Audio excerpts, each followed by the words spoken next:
Buenos días, mi nombre es María Montserrat Álvaro Este, del primero A de la licenciatura de Turismo. Hoy estaré con la asignatura Patrimonio Histórico de Yucatán, a cargo de la licenciada Sirenia del Carmen Leiva Certuche. A continuación les estaré presentando mi documental que tratará sobre la historia de Yucatán. Comencemos. La historia de Yucatán comienza desde la conquista española en la primera mitad del siglo XVI. Antes de que todo el territorio se denominara la península de Yucatán, fue un territorio donde se desarrolló por más de un milenio el pueblo y la cultura maya, y que fue llamado así por los propios mayas, el Mayab. La palabra Mayab o Mayab significa pocos, no muchos, el lugar donde hay poca gente o es de gente escogida. El nombre de Yucatán fue asignado a la península y se originó durante las primeras exploraciones de los conquistadores provenientes de Europa. Hay varias versiones que coinciden con este nombre, ya que en ese tiempo se dieron como que varios datos donde según ahí surgió Yucatán. Siempre hubo la confusión entre los habitantes mayas y los primeros exploradores españoles en 1517. Les voy a comentar 3 situaciones que fueron las que tuvieron más confusión. La primera es la que fue consecuencia de un explorador hispano que quiso preguntarle a un maya el nombre de la región en la que se encontraba. El indígena no sabía cómo responder en ese entonces y le respondió Maanaticcatam, que en idioma maya yucateco significa no entiendo tu hablar o no te comprendo.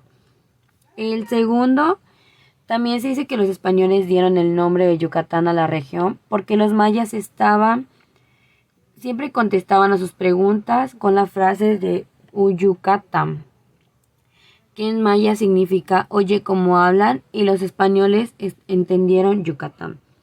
Otras versiones indican que Yucatán proviene del maya Ciutam, que significa no entiendo. De hecho, la mayoría de las versiones siempre colindan con el no entiendo o no saben qué es.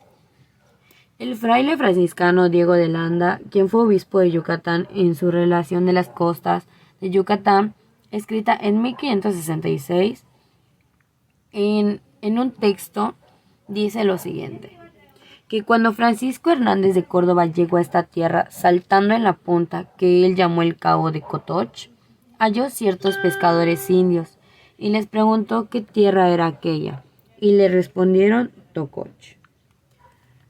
Halló ciertos que quiere decir nuestras casas y nuestra patria, que por eso se puso ese nombre a aquella punta, y que preguntándoles más por señas, ellos señalaron que era suya. Respondieron Cuitam, que quiere decir díselo, y que los españoles la llamaron Yucatán, y que esto se entendió de uno de los conquistadores viejos llamado Blas Hernández, que fue con el adelantado la primera vez. Siguiendo con ello, voy a empezar a hablar sobre la época prehispánica de Yucatán, que fueron los mayas que establecieron las primeras ciudades de la península. Los primeros entre ellos afirman que fueron unos historiadores que bajaron del Petén para instalarse en la región suroriental de la península, en la zona de Bacalar, Quintana Roo, en la que fue en el año 250 después de Cristo. Fueron chanes, pueblo o tribu maya que antecedió a los itzáes, quienes más tarde, como en el año 525 después de Cristo, comenzaron a moverse hacia el oriente de la península.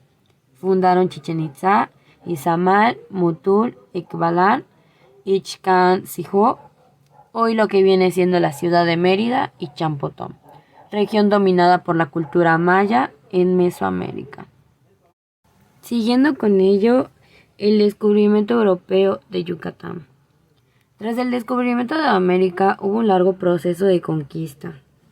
Primero comenzaron con las expediciones de reconocimiento de las islas de Cuba, Puerto Rico, La Española y Jamaica. En 1511, una carabela de flota de Diego de Nicuesa, al mando de Pedro de Valdivia, a bordo de navío Santa María de la Barca, que regresaba de Darien en el actual Panamá, naufragó cerca de las costas de Jamaica, y en una balsa de la deriva llegaron a las costas de Yucatán los náufragos. Hubo unos 20 sobrevivientes entre ellos, en donde casi la mitad fueron sacrificados por los mayas, excepto Gonzalo Guerrero y el diácono Jerónimo de Aguilar, que lograron huir, aunque en todo caso, un tiempo después, fueron tomados prisioneros y se convirtieron en esclavos. Iba a transcurrir 8 años entre el naufragio y la llegada de Hernán Cortés, donde Gonzalo Guerrero asimiló la cultura maya al grado de formar familia y murió luchando contra los mismos españoles, desconociendo a su rey y abjurando de su religión. Al morir, él ya era cacique maya. Jerónimo de Aguilar fue rescatado por Hernán Cortés cuando pasó por esas tierras en 1519, en lo que comenzó como expedición y terminó como la conquista de México. Jerónimo de Aguilar habría de convertirse en figura clave para la conquista, ya que sirvió de eslabón para traducirle a Cortés del maya al español, ya que por su lado la Malinche o Malintzin traducía del náhuatl al idioma maya, para hilvanar así los elementos y el conocimiento fundamentales de la épica conquista maya. Continuando, vamos con la conquista española. La conquista de Yucatán fue consumada 2 décadas después de la conquista de México por Francisco de Montejo. El adelantado, su hijo Francisco de Montejo y el León el Mozo y su sobrino. Francisco de Montejo, el sobrino, el adelantado había estado en la expedición de Juan de Grijalva y se unió a Hernán Cortés en la conquista de México. Posteriormente, le encargó la conquista de los mayas de Yucatán, pero fracasó en el primer intento, que fue en 1527 a 1528. De un tiempo después fue nombrado gobernador de Tabasco en 1529, con el mandato de que él logre pacificar Tabasco y conquistar Yucatán y Cozumel, llegando a la villa de Santa María de la Victoria, en ese entonces capital de la provincia de Tabasco. Desde ese entonces, él comenzó con la misión que era conquistar Yucatán y Cozumel. Después de ello, Francisco de Montejo condujo una campaña hacia Yucatán por el oeste en 1531 a 1535, donde volvieron a fracasar en su intento. Tuvieron muchas batallas, lucharon muchísimo y no lo lograron. En 1535 logró la pacificación total de la provincia de Tabasco y comenzó entonces a planear una nueva excursión hacia Yucatán para tratar de conquistarlo de nuevo, cosa que en todo caso volvió a fracasar. Durante todo ese tiempo, el hijo del gobernador, apodado el Mozo, fundó las ciudades de San Francisco de Campeche y también la de Mérida, fundada el 6 de enero de 1542 sobre las ruinas de la ciudad maya de Ixtancixoelto. Continuando con Jacinto Canec, en 1761 Jacinto Canec, o mejor conocido como Jacinto Uc de los Santos, rebelde maya que formó una rebelión indígena contra los españoles, mejor conocida como la rebelión de Jacinto Canec. Jacinto Canec era un indígena de raza pura que había nacido en el barrio de San Román, en la ciudad de San Francisco de Campeche. El apellido por el que pasó a ser conocido lo tomó de un cacique del Petén, jefe rebelde de los Itzáes. Durante una fiesta celebrada el 20 de noviembre de 1761 en Cisteil, a unos 50 kilómetros de Mérida, incitó a los indígenas a levantarse contra los españoles. En la refriega consiguiente falleció el comandante del destacamento militar colonial en Sotuta. Extendida la sublevación a otras poblaciones próximas, se enviaron tropas que atacaron Sisteil y obligaron a huir a Caney, quien cayó preso en las cercanías y fue conducido a Mérida junto con otros rebeldes, y ahí fue torturado en público pocos días de haber iniciado la revuelta. Siguiendo con ello, la guerra de castas surgió en Yucatán debido a las precarias condiciones de vida de los indios mayas en la península y a la opresión que vivían a mano de los criollos y mestizos. Los ricos hacendados explotaban a los indígenas tratándolos como esclavos. La revuelta comenzó en 1841 en el poblado de Tepic, aprovechando la experiencia bélica que habían adquirido en las continuas guerras civiles del estado, y planearon un movimiento rebelde. Antonio Ay, cacique de Chichimilá, Cecilio Chi, cacique de Tepic, y Jacinto Pat, cacique de Tiozuco.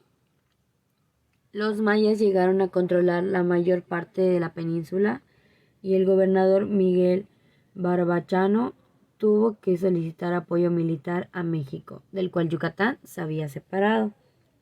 Fue una guerra muy sangrienta y terminó en 1901, con la ocupación de la capital maya de Chan Santa Cruz, actualmente lo que viene siendo Felipe Carrillo Puerto, por las tropas del gobierno federal mexicano.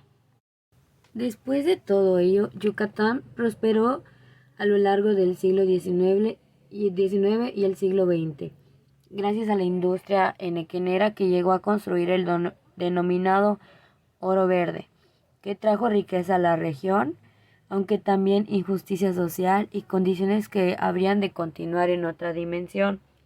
Hubo mucha inestabilidad producto de la guerra de castas. La situación de bonanza permitió que la ciudad de Mérida tuviese alumbrado público, eléctrico, varias aportaciones que no tenía. A principios del siglo XX, Mérida contaba con el mayor número de millonarios per cápita que en cualquier otra parte de América Latina. Hasta esa fecha, el Paseo de Montejo, avenida inspirada en los bulevares parisinos, está llena de casas lujosas de la época. Esto se daba a los pueblos al interior del estado de Yucatán, y una gran parte de la población carecían de lo estricto.